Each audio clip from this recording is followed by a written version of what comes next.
Welcome, everyone. We are happy to be joined again by Professor Jacob T. Levy for his second lecture of 3 for this seminar, titled Liberalism Against the Social Contract. Professor Levy. Good afternoon, everyone. For the participants who've been attending the sessions continuously, I want to remind you of a couple of thoughts. And for the people who will be watching the lectures out of sequence in video format later on, I'm going to note 2 things.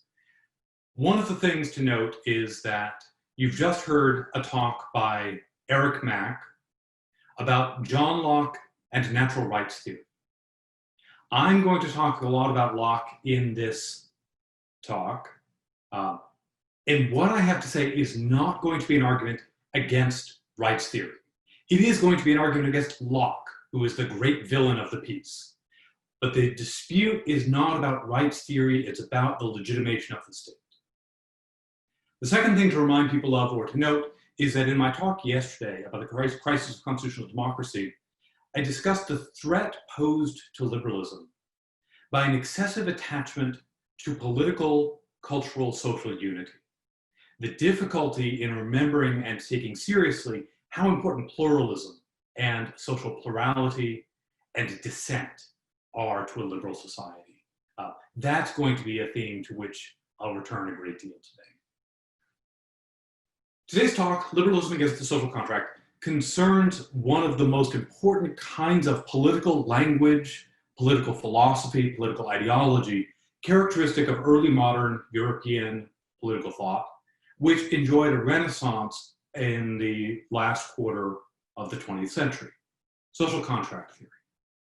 Social contract theory concerns itself with the origins of our duty to obey the state and the law, and simultaneously with the origins of states, treating them both as having their root in a kind of contract or promise.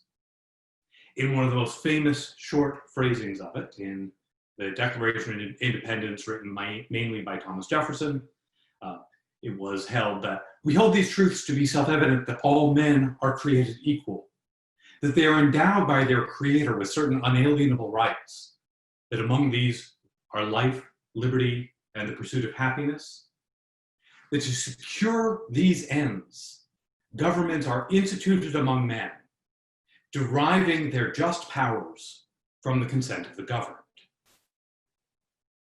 That whole sequence is a beautifully put paraphrase of key themes in social contract theory as that had emerged in European thought over the preceding century and a half, and most conspicuously the social contract theory associated with the English political theorist John Locke, whose 2 treatises of government were published in 1689 anonymously. The claim of social contract theory is that from an original position in which we don't have obligations to obey, and we couldn't have obligations to obey because we are naturally free and equal. No one of us has a natural right, the natural superiority, give them a claim to rule over the rest of us. So there must be some foundation for the creation of that obligation. And that foundation was found in the ancient and ordinary practice of treating promises and contracts as obligatory. People who had no government set over them would set about to create one, promising that they would obey it if everyone else would obey it as well, so that they would all be able to escape the condition of lawlessness, violence, and anarchy that came to be known as the state of nature, the pre-political condition.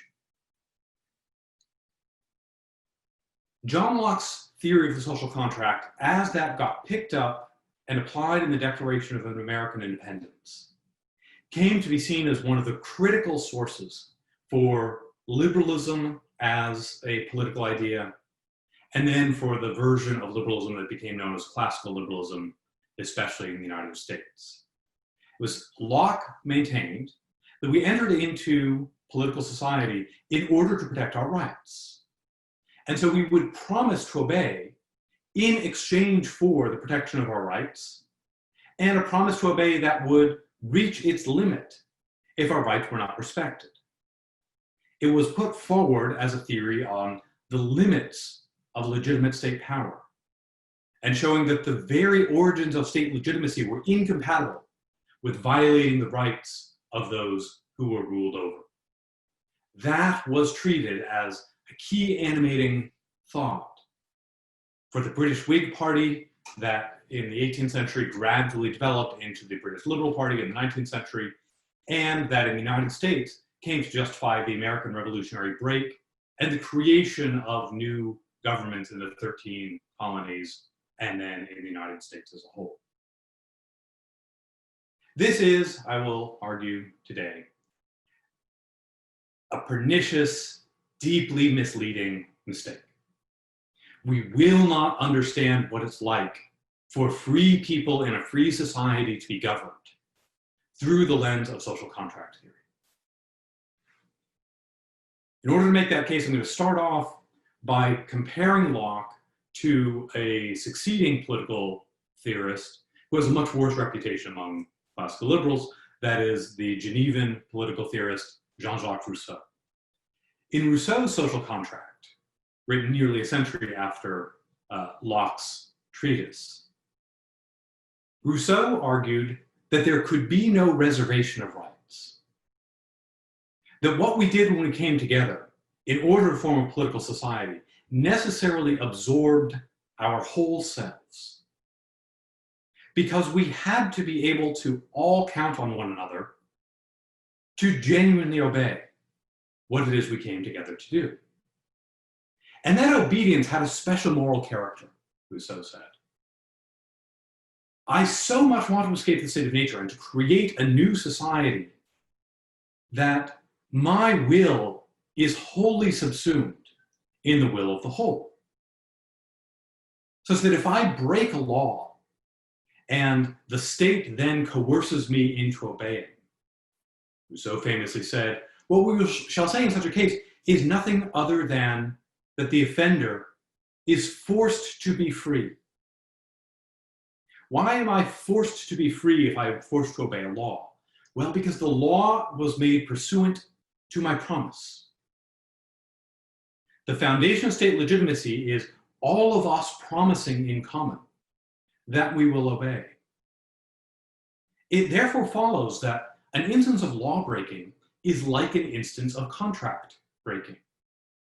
And we don't normally talk about someone having their freedom or liberty respected if they have the ability to disregard a binding promise or contract. Rather, there's a sense in which a contract is a special kind of use of my freedom. In order to pursue a meaningful project, I commit myself in the long term. Holding me to that commitment isn't someone else ruling over me. It's my whole self over time having a meaningful sense of commitment. Because freedom is the ability to do meaningful long-term things, not just the ability to recreate oneself at every instant. We treat someone as still being free if they're held to their promises. If a promise, a contract, is the foundation of the duty to obey the law, then the lawbreaker is not exercising their freedom. They are going to be forced to be free when they're held to obey the law. Rousseau had a way of putting things memorably and poetically. But Rousseau's account there characterizes social contract theory. Necessarily, it's not unique or distinctive to Rousseau. If we think that my duty to obey the law is grounded in my will, my consent, my contract, then holding me to obey is holding me to my will. Social contract theory is a way of maintaining that although I'm governed, I'm never truly ruled. It's always my will doing the work. And this is as true in Locke's social contract, which we allegedly enter for the sake of protecting our rights and liberties, as it is in Rousseau's social contract in which we don't maintain any rights and liberties going forward. Locke struggles with this in the second treatise.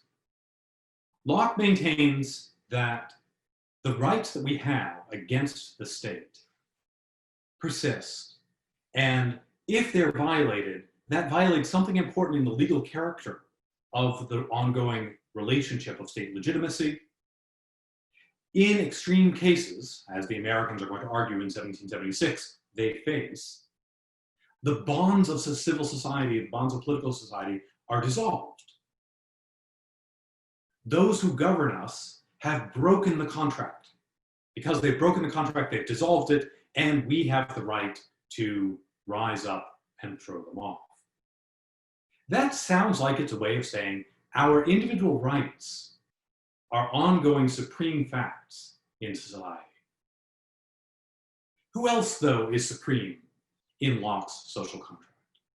Well, the first other agency that is supreme is the legislature. Why do we enter civil society on Locke's account? It's because in the state of nature, our rights, while they're morally real, they're epistemically indeterminate. I think I have somewhat more rights than you think I have. I think I own somewhat more stuff than you think I own. I think the boundaries of my land are at a place where you think your land lies.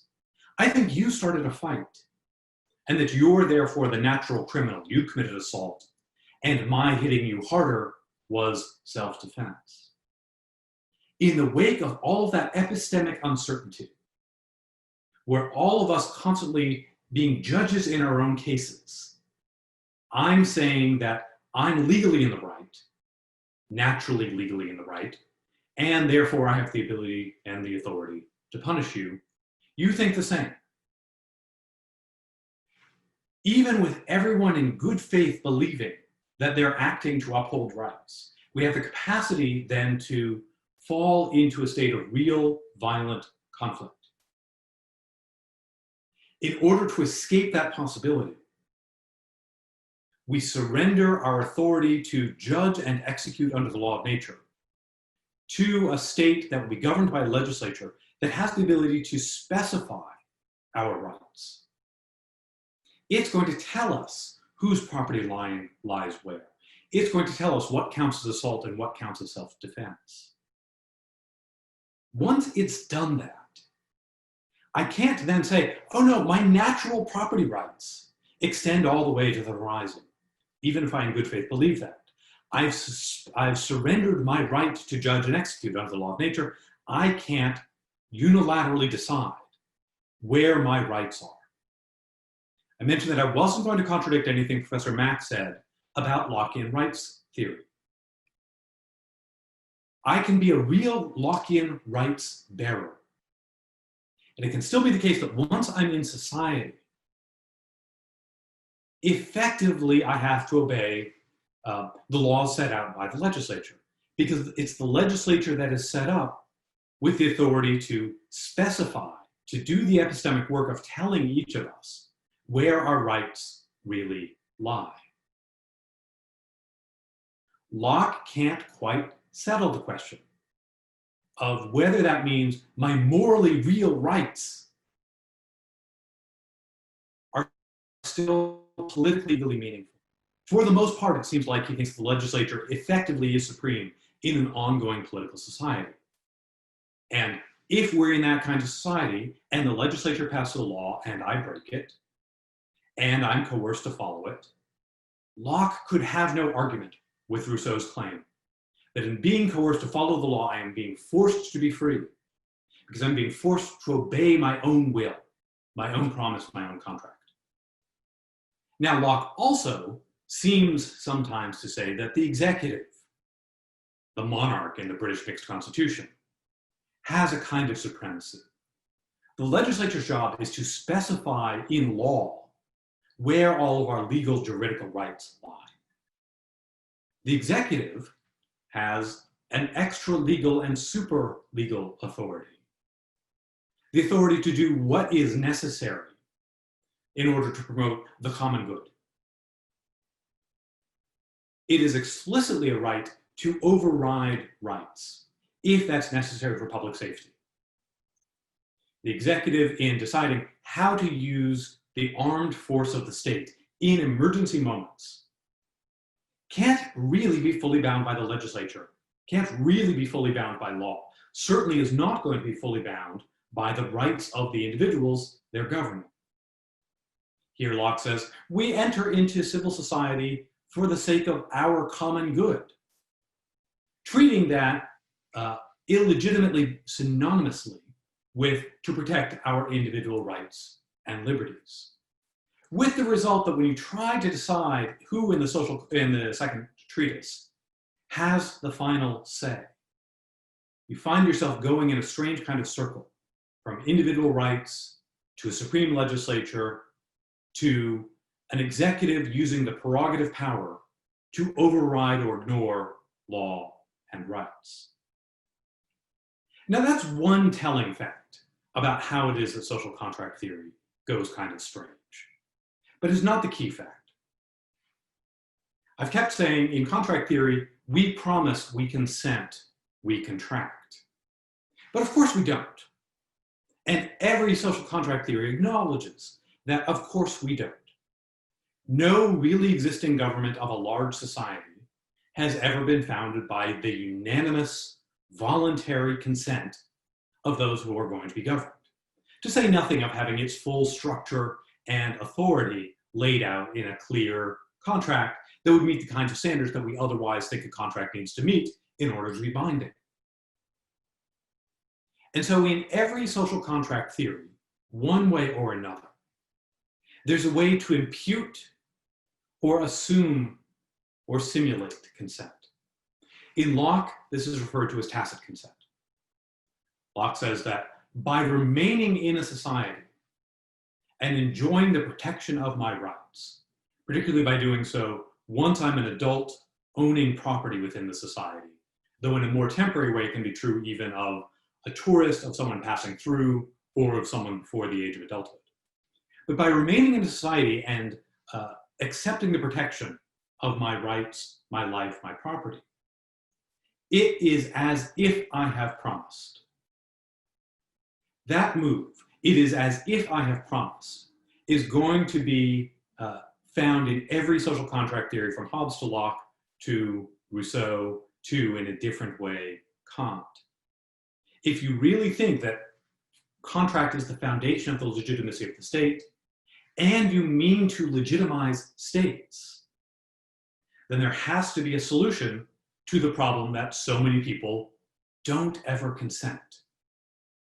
In modern societies, almost no one who is not an immigrant or a member of the armed services or a government employee of some kind ever does anything meaningfully like promising to obey, with an asterisk for the odd American practice of insisting that school children make that promise, pledging allegiance to a flag every day, but long before they've reached the age of adulthood, and in a way the repetition of which seems to undermine the thought that it's a meaningful promise. A real contract doesn't have to be reiterated every day. Most people don't consent. Most people don't promise. This has to be solved in a way that still says everyone has a duty to obey the law, and therefore consent is going to be imputed or assigned or simulated for the vast majority of the population. Now we're getting to one of the things that really matters from the perspective of a liberal theory of freedom. There's no real dissent.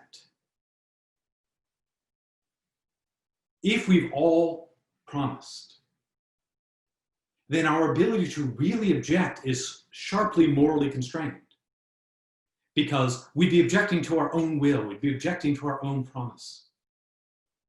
What we find in really existing political societies is that people disagree and dissent all the time.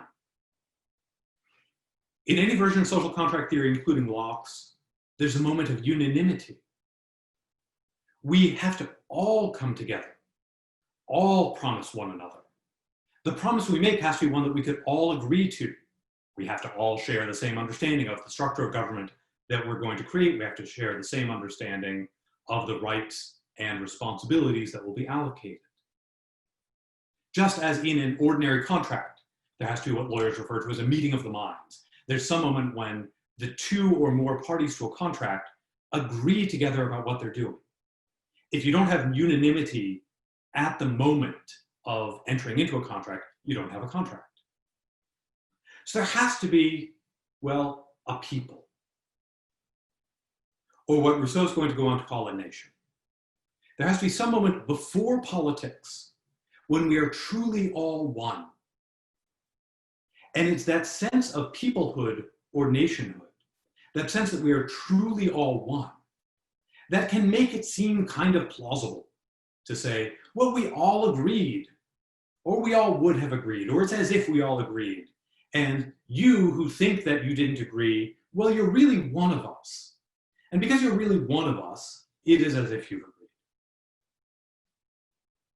Taking the idea of contract consent as the foundation of the legitimacy of the state seriously leads genuine dissenters to come to reject the whole enterprise of the legitimacy of the state.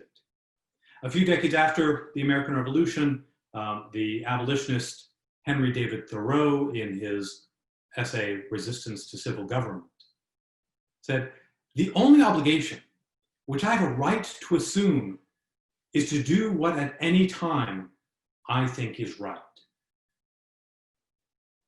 And he argues vigorously that he never consented to join any society that he did not actually put his name to. He jokes about the fact that in Massachusetts he had to go disenroll himself from being a member of the established church in order not to be taxed to support the established church. And he says, if I knew where to find a list of all the societies that I haven't joined so that I could disenroll from them, I would do so. But no one's ever told me where to find such a list. Using Lockean and contractarian language that echoes the Declaration of Independence, Thoreau says, consent would be a perfectly good foundation for legitimacy of obligation, but I couldn't and didn't consent. The only obligation which I have a right to assume is to do what any time I think is right.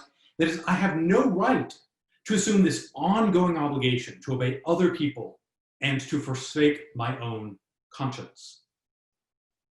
This is a position that is incompatible with a standing duty to obey the law. It's a position that is radically delegitimizing of any form of government, and Thoreau and his abolitionist friends knew this. Social contract, even in its Lockean form, requires one of two possible outcomes. Either you will impute or assume or simulate consent for almost everyone, almost all the time, therefore telling everyone, you're really one of us, you're really part of the people, and you will be forced to be free. Or it will lead to Thoreau's anarchist conclusions.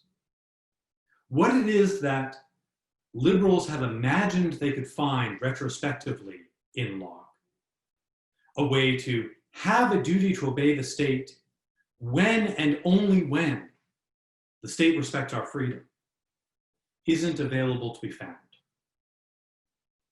The organic unity that's called for and the attribution of consent that is called for lead to Rousseauian outcomes, notwithstanding Locke's apparent aspiration to do otherwise.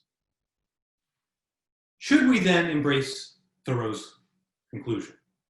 Should we say, well, the foundation of the state is consent, and because most people most of the time don't consent, therefore there are no legitimate states. That has the virtue of truthfulness. It is a truer statement than pretending that we've all consented to all of these laws that we've never imagined. It has the disadvantage that politics goes on happening in the background. I talked several times yesterday about treating the fact of being governed as an ongoing feature of human society. The Lockean or contractarian approach to that fact is to legitimize it. And this was self-conscious and explicit on the part of the contractarian theorists. They wanted to genuinely root an obligation to obey.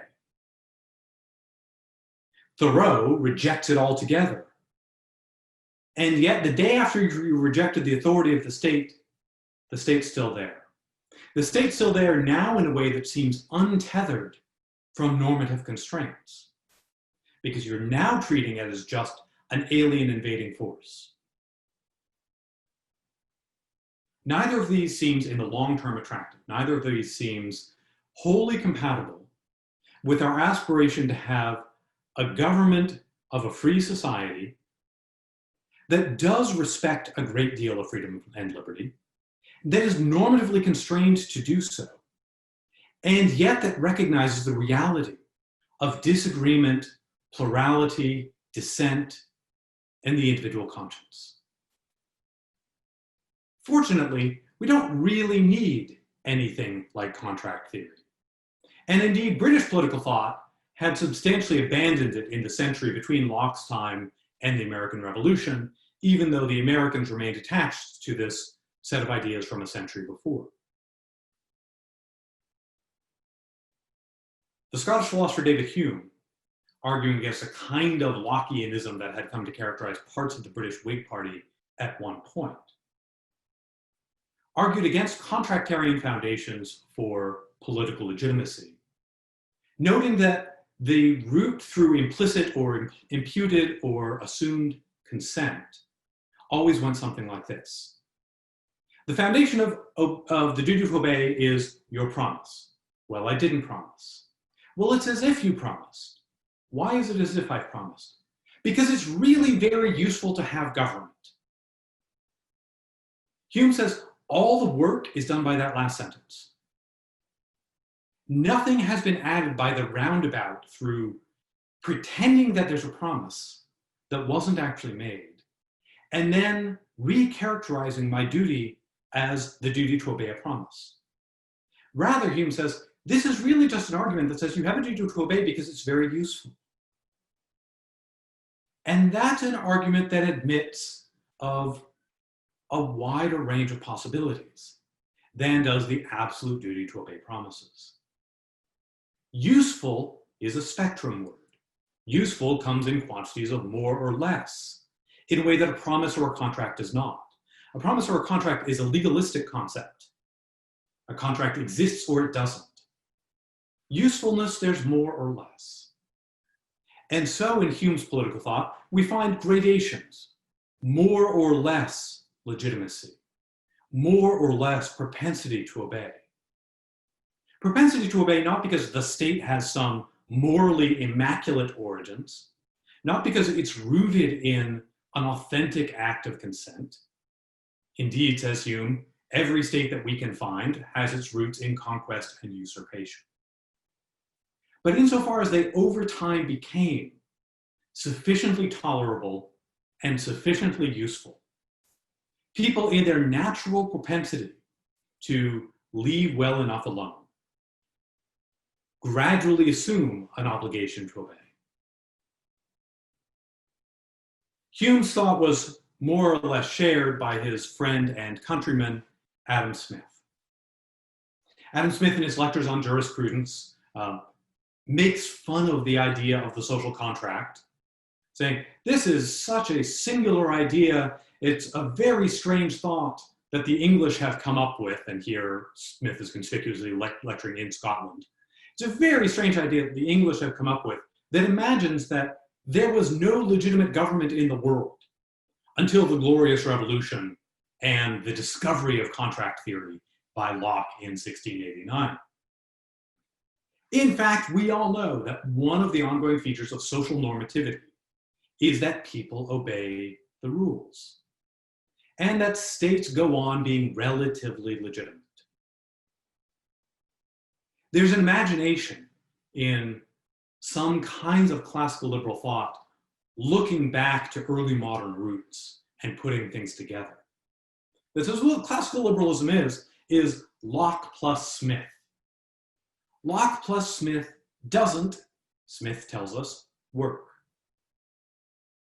It doesn't work because it's not the case that the foundations of government lie in this moment of unanimity. Smith is generally uninterested in unanimity. Adam Smith, as a philosopher and later an economist, is interested in the ways that different institutions evolve and coexist, and different normative systems coexist in the world. All of this is fully compatible in Smith's telling with something like the claim, there's an obligation in justice to obey contracts. But that obligation, that understanding of justice, is itself a historical fact, developed in some circumstances for historically local reasons. And what kinds of things we could contract develops over time. Smith is interested in the problem of how reasonably functional states can attract enough legitimacy to go on being reasonably functional. How they can then do the work of creating relatively orderly, relatively free societies under their rule. The idea of the foundation of the state in a moment of complete legitimation interests him no more than it does Hume. And I think it should not interest liberals very much. Keep emphasizing the state is something we're going to keep having with us. Political rule is something we're going to keep having with us. That has some morally desirable features. It has lots of morally undesirable features. What we should not do with a fact like that is morally dress it up, pretending that it is better than it is, and then saying to everyone who objects to it, no, you're mistaken. You're mistaken about what you really will. You're mistaken about what you really want. You're mistaken about your own moral sense. We should not treat this social fact of states and rulership as an excuse to displace our individual conscience or our shared collective ability to dissent from the rulers at any given time and place. We need for there to be able to be moments when someone like Thoreau says, this state is acting unjustly, and yet I go on contesting it. I dissent from it. I really dissent from it. I'm not making a mistake here. I know what my moral will is. In Thoreau's case, my moral will is not to be a part of a state that upholds chattel slavery and that it engages in imperialistic, aggressive foreign war against Mexico for the sake of expanding the territory on which slavery will take place. I know that I object to that. And yet objecting to it does not free me from a general duty to obey most laws most of the time. It does not turn an otherwise reasonably well-functioning, reasonably legitimate state into a categorically illegitimate state. It does not return us to moral anarchy. We are stuck together. We're stuck together under this political system. And so we're going to have an ongoing need to argue and dissent with one another and with our rulers. Social contract theory leaves too little space for that kind of dissent. And it gives far too much space to the replacement of the individual will by that which the rulers maintain we've really committed to through our and consent. Now, the social contract does more than this. It does more than override our ordinary individual consciences and our ordinary individual rights to dissent. By placing the origins of the state in a moment of decision, first there was nothing. First there was the state of nature. And then we created ex nihilo a fully functioning normative and legal order. The social contract ignores the possibility of pre-existing sociability and pre-existing normative orders that persist across particular political changes. We around here, we had a city, we had a university, we had a guild, we had a church, we had a tribe. We had an ongoing social organization of some kind or another that had the real ability to make and generate norms that we felt bound by, and to generate relationships of rights and authority that we go on feeling bound by. All of those are wiped away in social contractarian moments. That moment of unanimity and unity leaves no space for the social plurality of institutional pluralism. Some of us have different relationships with one another, and those relationships can persist. This, too, is something that's deeply incompatible, as we've learned, with liberal pluralistic society. It is a way of licensing the organic nationalism, the aspiration to unity that so many modern states in the last couple of centuries have felt the need and the freedom to try to impose on their society. You speakers of a minority language, you indigenous people with your claim to pre-existing land rights that are older than this Constitution, you church with a claim to an internal legal legitimacy that is older than any existing political society. Even you university, in much of Europe and indeed in much of the East Coast of the United States, as well as in some of Canada, including my own University of McGill in Montreal, universities are older than the political societies in which they're situated. They might have charters, they did have charters, recognized by previous legal authorities. But they didn't disappear, their normative status didn't dissolve in the moment of contractarian unity. The new Constitution, the newly independent United States, the newly independent Canada, the newly unified Italy, the newly unified Germany, any of these, they didn't just dissolve all pre-existing relationships. That is to say, they recognized that they were not emerging out of states of nature. They recognized the continuing normative and juridical force of secondary associations and institutions of all kinds. That's when things are going well. That's when we are seeing relatively liberal government. When we see deeply illiberal government, none of that holds. From the worst excesses of the French Revolution onward through 19th century excesses of nationalism, governments have often, in order to make the claim that they are the unique expression of one unified people and one unified nation and that nation's will, denied that there could be any ongoing rights of minorities or secondary associations or older institutions. And those are the sites in which individual rights are really most often exercised. My right to freedom of religion, a right that Locke was very concerned to protect, really is tied up with our rights as co-congregants of a church that has existed since before the most recent political revolution. Our right to worship together, our right to formulate doctrine and ideas over the course of decades and generations, our right to accumulate enough shared resources that we can build churches, establish hospitals, establish monasteries, and all the rest. There's no way to neatly separate the individual rights Locke thought he could protect with his theory from the associational rights that rationalizing, unifying states so often override. And contract theory gives no resources for their ongoing recognition.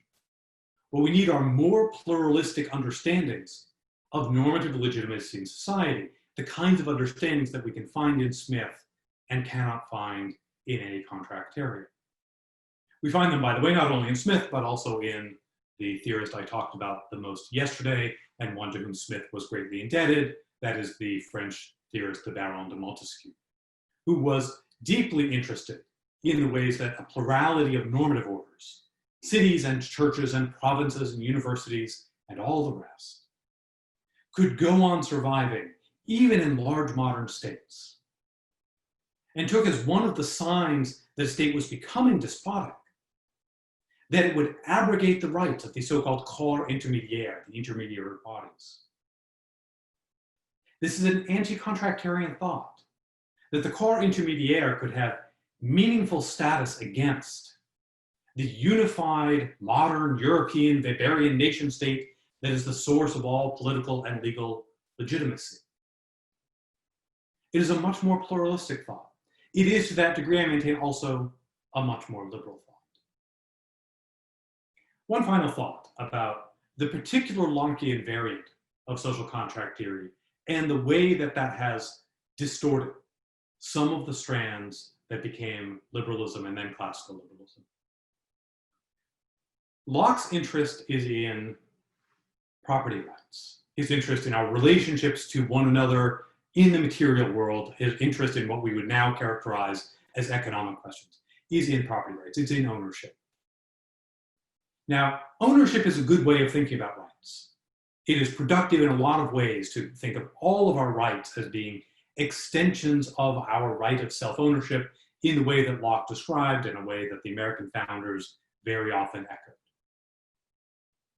But ownership is not the whole of a liberal economic order. It is not even very much of it. That incumbent property owners have their property unalterably respected. That's characteristic of aristocracy, oligarchy, and feudalism.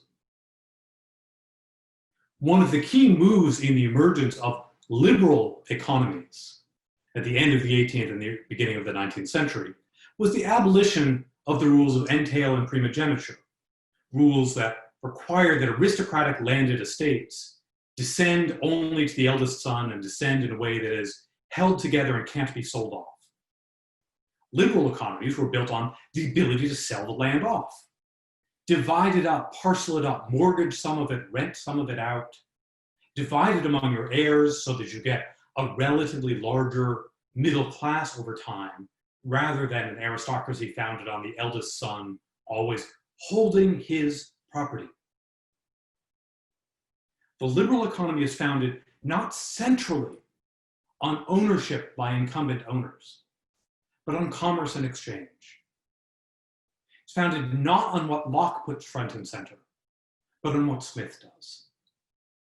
And commerce and exchange don't have that same tight relationship to one state and one state's legal system that ownership does. Lockean ownership is one of the ways that we tacitly consent. How it is that I'm held to obey is that I continue to own land in the society. That I engage in commerce, that's far more pluralistic and diffuse. I buy and sell from people all over the world, and I do not thereby commit to obeying their rule or the rule of those who rule over them. In putting commerce and exchange front and center, we don't override ownership. I can only buy what someone else reasonably, legitimately owns to sell me, and I can only sell what I reasonably, legitimately own to bring to market. But the emphasis is not on standing still. The emphasis is not on putting up a fence around my part of the world and defending it. The emphasis is on going out into society, meeting with other people as free and equal, not in the stylized sense of the contractarian state of nature, but in an ongoing active sociable sense. I meet with you and I wish to persuade you to do things for me, and so I will in turn offer to do things or give things to you. The societies that we came to think of as relatively liberal societies over the course of the late 18th and then the 19th and 20th centuries were not societies of static respect for incumbent property ownership.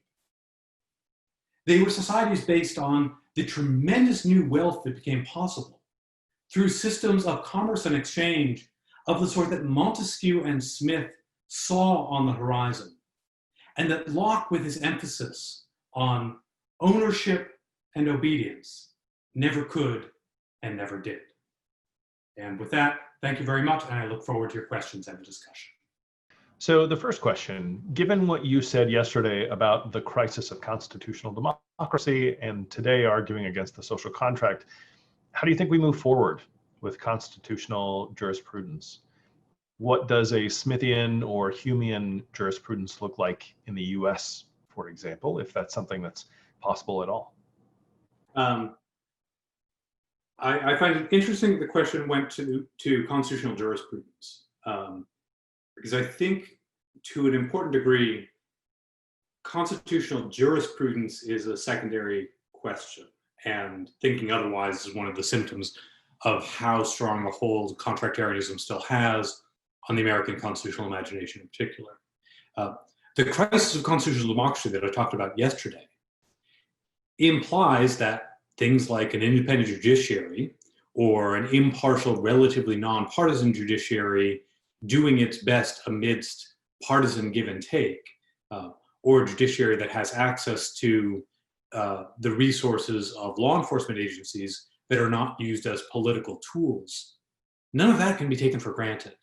And those political preconditions have to be secure before the question simply, what should judges do, arises. All of that means we need to take more seriously the political conditions of contestatory, partisan, liberal democracy, treating judges and the independence of the judiciary as one of the features of that, and a feature that we will continue to struggle to know quite how to ensure against the background of partisan democracy, but not something that we can imagine just a solution written into a constitutional text for all time. There needs to be actual political support for liberal democracy with the rule of law, with an independent judiciary. That's more fundamental than arguments about which particular strategy judges take in interpreting the constitutional text of any given constitutional democracy at any given time. Okay. What are, on your account, the grounds of legitimacy? I don't have that kind of account. I'll freely own up to that. I'm engaging in negative work without having something straightforwardly positive to put in its place. I do think that one of the things we can learn from thinking this way is to let legitimacy be both a somewhat less important part of our vocabulary of political normativity and a somewhat less absolute one, not a binary one such that states are legitimate or they are illegitimate, preferring instead language about whether states allow more or less freedom, pursue more or less justice, ensure more or less of the relevant kinds of equality, ensure more or less peace and prosperity. My preference is for normative vocabularies that admit of that kind of measurement, rather than trying to settle political questions pre-politically. I think in an important way, Weber was right, and the legitimacy of states is kind of a social fact in the world. Weber was wrong in thinking that it's a social fact in the world. It is purely a domestic fact. State legitimacy is partly an artifact of the system of states that populates the world in the global kind of juridical normativity that we currently have. An apparent state like Taiwan isn't a fully legitimate state. Why? Because the rest of the world of states does not treat Taiwan as a fully legitimate state. But for the most part, we're going to look for background facts. Is there an actual effective monopoly on the use of armed force within well-defined territory? Is there substantial cooperation with that? Is there substantial popular acceptance of it? I do think, however, we could add criteria about contestability. To the degree that we want legitimacy as one standard, it's not a standard that's met all at once. It's a standard that can be lost when a particular set of rulers entrenches themselves and makes it impossible for themselves to lose power, makes it impossible for their ideology of legitimation to be publicly disputed. We can, I think, meaningfully talk about at least losses of legitimacy, even if that doesn't amount to a binary, that state is from then on illegitimate. Even in not wholly democratic states, even in not wholly contestatory states, when there is less ability to dispute, less ability for rulers to go out of power, there is to that degree lesser legitimacy. How does the right of exit feature into your account, either individually as citizens or collectively as secession? Not very much. I'll take the individual case first because it's something that Hume talks about at length. Locke's idea that you can impute consent just because you haven't left, quite apart from questions of the material resources that are called upon to be able to leave and how much it is one gives up in family relationships, in things that are much more than just inheriting a piece of land from your father. It entails that there are other places to go. And in a world of border controls, that one hasn't exercised a right of exit could very well simply mean that the relevant states into which one might plausibly fit don't allow you to enter. That means that the absence of exit can't be used to impute any moral significance to the fact of remaining. Most people, most of the time, are going to remain. Even in ages of really tremendous international migration, as, for example, the migration from much of Europe to the United States in the 19th century. By far, the vast majority of people stay where they are for Humean reasons. It's what they're used to. It's the social world that they know how to inhabit. And I think that we never want to attribute too much status to the rulers out of that basic fact. That doesn't mean the right of exit isn't important. It's a tremendously important part of individual liberty to be able to move and leave. But the failure to exercise it, or the impossibility of exercising it, can't do any of the work that contract theory has traditionally wanted it to do. The same will more or less hold true for secession, with the added fact that most secession, most of the time, is violent and requires civil war in order to carry out. We really don't want to say, you're submitting to rule unless you take up arms and kill a lot of people.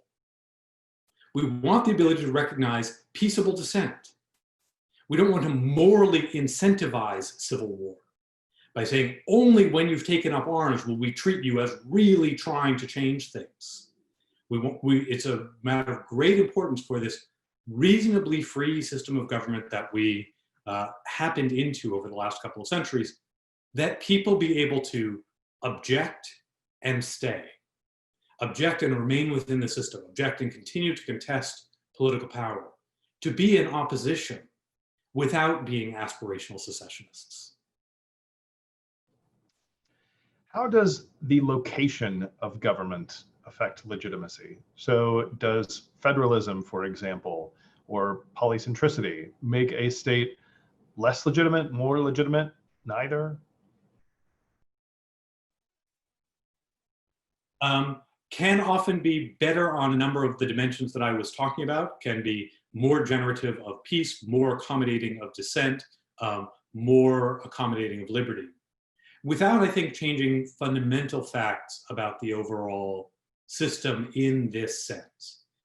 To say that federalism has something important to say about legitimacy is a way of saying my duty, whether I have a duty to obey the law, importantly depends on whether the state I happen to be in is a federalist one or not.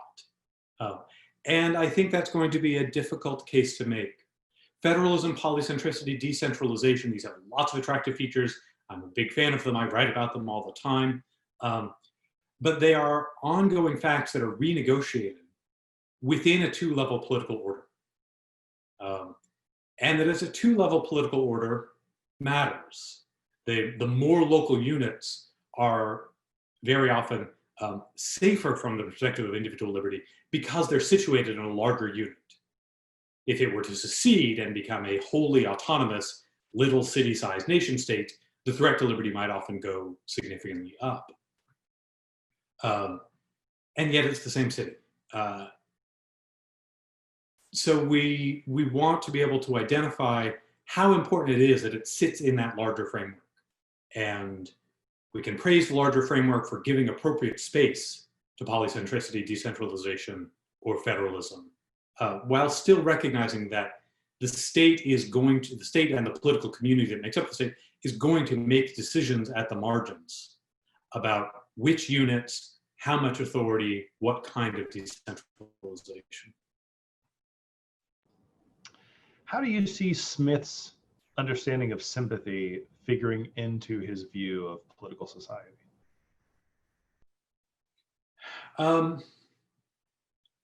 There was an old dispute in political philosophy between, this is going to be very stylized and shrink centuries together, but you can think of it as being between Aristotle, who says that man is naturally a political animal. We are naturally meant for political society. Our natures are fulfilled in political society. In an important sense, political society comes first, before individual persons. And the social contractarians who say, government is an artifice. It is a deliberate creation. It is a mechanism. What's natural is the state of nature and anarchy. What we find in Smith, as well as a number of other 18th century theorists, including in different ways Montesquieu and Hume, is a theory of natural sociability, where it is a matter of normal moral psychological functioning, that we come together in groups, and in coming together in groups that we generate norms, normativity, rules, and obligation. Now, that's not going to be a theory in which the state is utterly unique in the way that it is for social contract theory. That's not a theory in which the state and only the state has this peculiar moral feature, which is legitimacy. Rather, it's a normative world in which we belong to different orders. We belong to different societies, partly overlapping, partly nested within one another. And we have a spontaneous orientation grounded, as Smith thinks, in our sympathy with others and our ability to recognize how they would regard us if we free rode on the existence of one or another of those social and normative orders. We have a spontaneous tendency to do what needs to be done in them, to treat their rules, their norms as having real force on us. That's a way of putting political society somewhat more back into our natural moral psychology than it had been in the contractarians, but without the unique elevated status that Aristotle had had for it, which in a way was the counterpoint to the unique status the contractarians had for it. I think in Smith and in Montesquieu, we can find a kind of partial and overlapping legitimacy of lots of social orders, of which the state is one, but only one. Okay, and we have time for just one last question. Is there such a thing as too much pluralism? So when groups get smaller and interests diverge within a polity, do our obligations to others and to other groups change? Across a pretty long spectrum, more is better than less. This is one of the insights in the 18th century social theorists to say two religions is a very bad number in a society. Voltaire famously said, if England had one religion, it would be a tyranny. If it had two religions, it would be a civil war. But with hundreds of religions, it has the possibility for ongoing peaceful coexistence and tolerance. That thought carried over in an important way to the practice of the religious sphere of the early American Republic, which had a tremendous flowering and flourishing of different religious denominations over the course of the early 19th century. Same, I think, for things like corporations and corporate organizations. One is the British East India Company in India. Two is, well, a potential civil war between rival branches of oligarchy. Many is compatible with liberal commerce. Many is compatible with competition. Now, that doesn't mean that things don't change as you go from one to two to few to many, and that our normative relationship to groups doesn't change. There are ways in which our ties to any one group seem to diminish, and there are ways in which particular groups can become more aggressive and conservative precisely because they're facing competition. But I don't think that there's any straightforward way of saying past a certain point, more is worse. It depends more of what kinds of groups, and it depends what kinds of authority and rights they're claiming.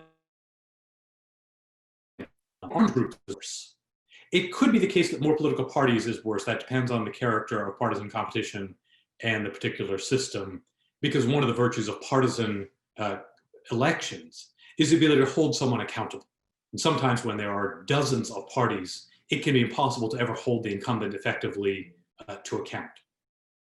But within civil society, within the general associational and cultural sphere, broadly speaking, I think I want to resist the suspicion that sits at the back of that question. If there's a point past which more is worse, I think that we haven't socially found it.